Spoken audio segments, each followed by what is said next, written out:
Hello, I'm your brother from another mother, Evil Aniki, and today we're going to be talking about the dark side of San Diego Comic-Con. The first story we're going to be talking about today is a little bit heavier, but after that it's going to get a little bit lighter and more revolving around the actual convention center as well. So let's just jump straight into the story here.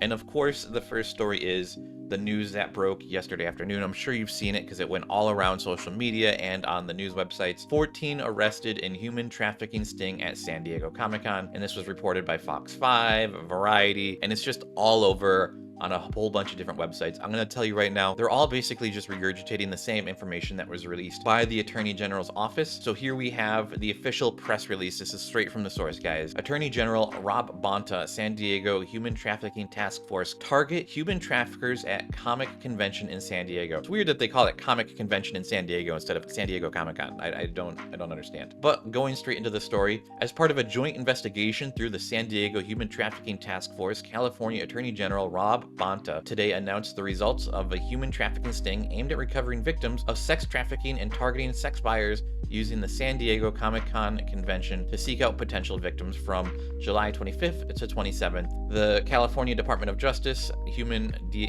San Diego Human Trafficking Task Force conducted an anti-human trafficking operation coinciding with Comic-Con convention that resulted in 14 arrests and 10 victims recovered and offered services. Comic-Con International is a comic book convention and pop culture event drawing over 100,000 fans to San Diego each year. So this sting happened from Thursday to Saturday, which, makes sense because those are usually the more popular days. There's not usually anyone staying late on a Sunday for a convention, unless sometimes conventions can start on a Friday and then end on a Monday.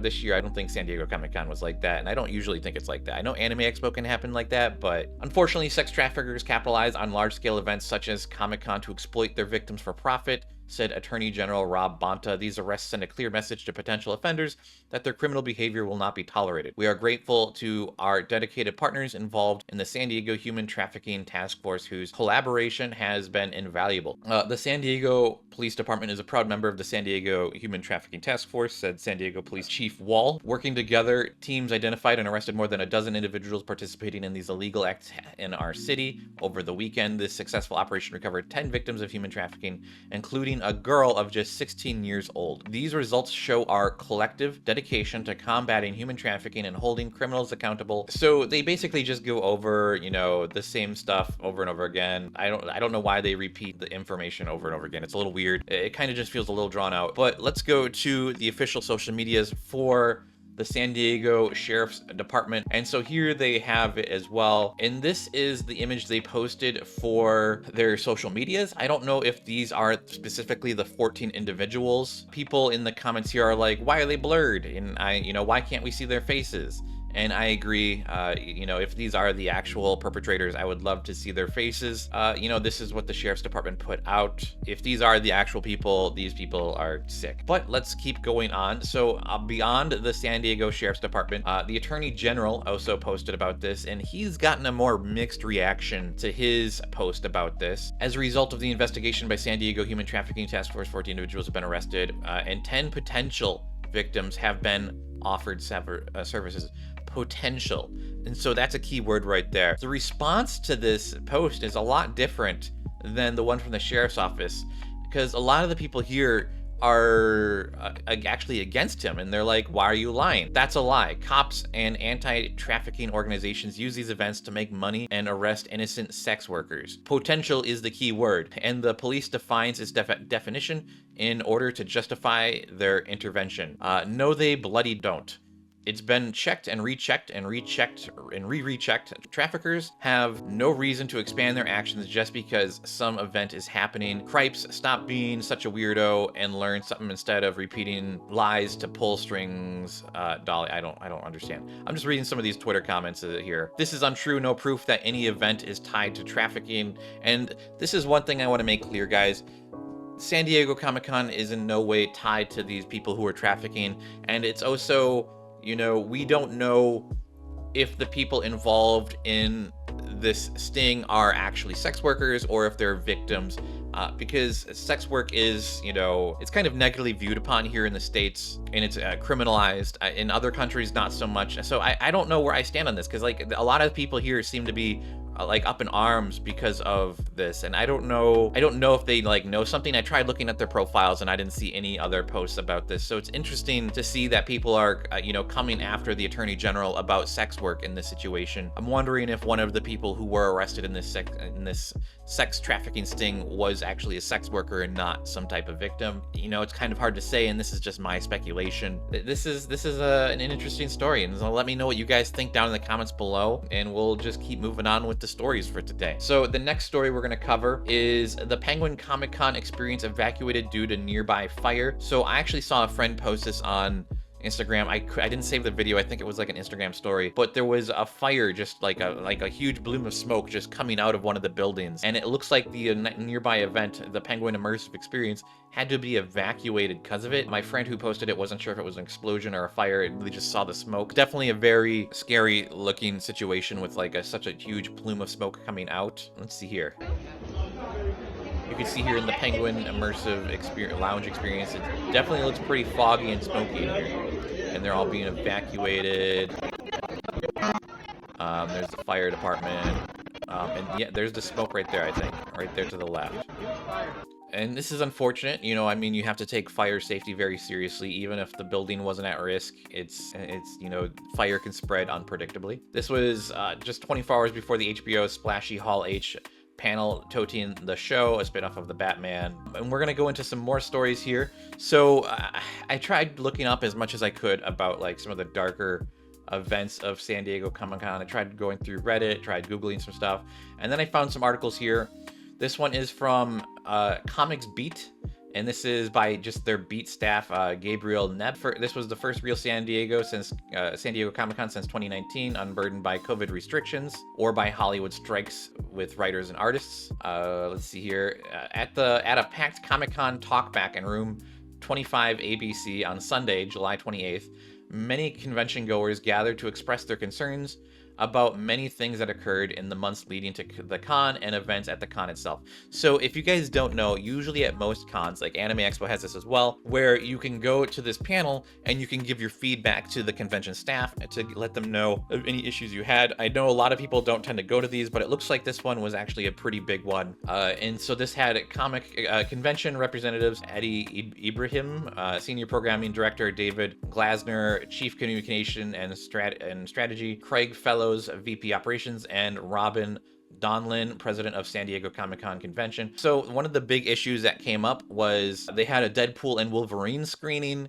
and it looks like a lot of people who had bought tickets online, because all the tickets for this screening was online, and this was supposed to be a big public premiere type screening. A lot of people who bought official tickets were not able to get into the screening, and that is truly unfortunate.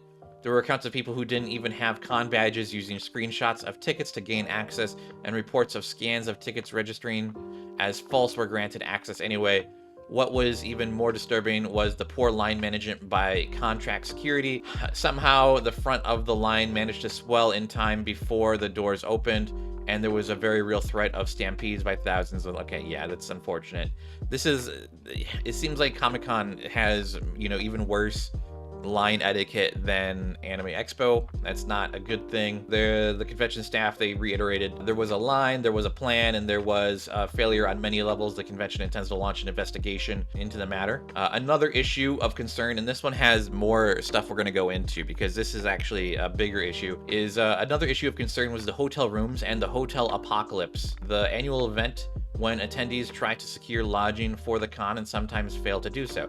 This led to a very extensive discussion by con personnel about problems between hotels and the convention. The biggest one was the hotels have been scaling back available rooms offered to the convention at affordable prices. The convention negotiates for rooms 3 years out. The plan and negotiations for 2026 are currently being finalized, but the con staff was clear that their continued stay in San Diego was dependent on hotels keeping rooms available at affordable prices. The con doesn't want to price out the attendees, and if fans of the con wrote to the tourist board of San Diego expressing their concerns, that wouldn't be unappreciated. So this came out a little bit before the con. Comic-Con threatens to leave San Diego after 2026 over hotel price gouging issues, and this came out on IGN, and this is a real issue. So As I said earlier, the San Diego Comic-Con, being in San Diego, their main requirement is that, the hotel prices remain affordable, because this is the one thing that that hotels love doing during conventions. They love hiking up the prices of tickets. So if you can't get that hotel block ticket, prices just go sky high. The same issue happens with Anime Expo and all conventions in general. Anime Expo has it, probably just as bad as San Diego Comic-Con. When a ticket through the hotel block costs, $250 a night, but then if you go through the actual hotel, I don't know, like $1,000 a night, that's when you having issues. And I think Anime Expo has the same issues. And let's just jump into this article. San Diego Comic-Con might eventually be a thing of the past, as organizers for the entertainment convention announced it could leave the city after 2026. So they have one more year, and I think their contract is up for renegotiation. Comic-Con's chief communication and strategy officer, David Glasner, confirmed on Wednesday that the company agreed to a one-year extension with the San Diego Tourism Authority to stay in San Diego, but was unwilling to commit to inking a 2-year contract. In good faith, we decided to sign this contract for one more year, with the understanding we could meet our room block needs for 2026, Glasner told the Mercury News. But for 2025, we are still far below where we want to be in our hotel rooms. San Diego Comic-Con is one of the most popular summer events with big entertainment. Basically, a lot of people are saying that the hotel prices are getting ridiculous. Okay, another issue someone brought up was that their website was extremely outdated. The San Diego Comic-Con website is as old as me. It's disgusting. I'm not going to read that one. Another issue was the quality of the security this year was inconsistent. I don't suppose you can hire 5 different companies and expect seamless service and a smooth flow of information, because that didn't happen. There was at least one instance of security claiming there was no ADA, Americans with Disabilities Act, line for the masquerade by Lester, before Mariam was able to direct the commander and their friends to the concert area. This is, of course, in addition to the numerous problems already reported with the Deadpool and Wolverine line. That's unfortunate. And then another big concern was the price. One commenter, he remembered paying $105 years ago, and now it's $300 for a badge. So that's a pretty big hike on a badge price. I know Anime Expo badges have gotten higher and higher, but just for San Diego Comic-Con, the prices are just crazy. And then Glasner responded, "We'd love to not have to raise prices," and then added the convention does get a percentage of the signage fees paid to hotels during the convention for the gigantic banners that decorated the Marriott, the Hard Rock Hotel, and Bayside Hilton, among others. Another issue was about the food, serving food in the lines for Hall H at times when there is no service overnight, in hopes to somehow get a coffee cart or a breakfast burrito sales that emerge for future cons. The convention rep stated that they didn't get a portion of food sales from the convention center, and even sponsorship deals that could emerge would likely be subject to restrictions made by the convention center. So yeah, this is a big issue with conventions. So a big deal with conventions like this is that with the convention centers, they usually maintain the rights for food and food sales. And that's why when you go to like Anime Expo or San Diego Comic-Con or even Pasadena Comic-Con, they all have their own food vendors on site selling, not food vendors, but they have their own food locations. And this is a big deal, mainly because this is how the convention usually makes its profit. You either have to opt in to the food program or you have to opt out. And so when you opt in, you get all of those side vendors with who are selling sodas and drinks. This is just an issue you're going to have to deal with when you go to any convention where the convention center is the one responsible for the food, and that's truly unfortunate.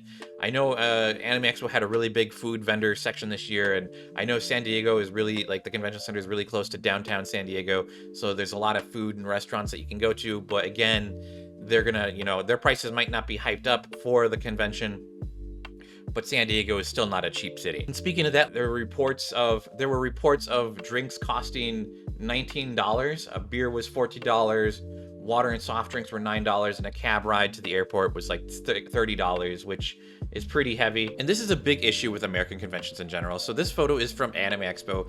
The vending machines there charge $4 for a can of soda, and at the end of the first day, all of the machines tend to be sold out. and then there's always one that's broken for the entire weekend. The LA Convention Center does a horrible job managing their vending machines, and if you try to go to the food vendors that sell other drinks and stuff, water's gonna cost more, and then they have smaller cans of soda there for an extra $1, and it's just clearly like trying to rip people off. And this really drives me insane because earlier this year I went to Japan, and the vending machines there charged barely a little bit over $1 for a can of soda, which is so much cheaper.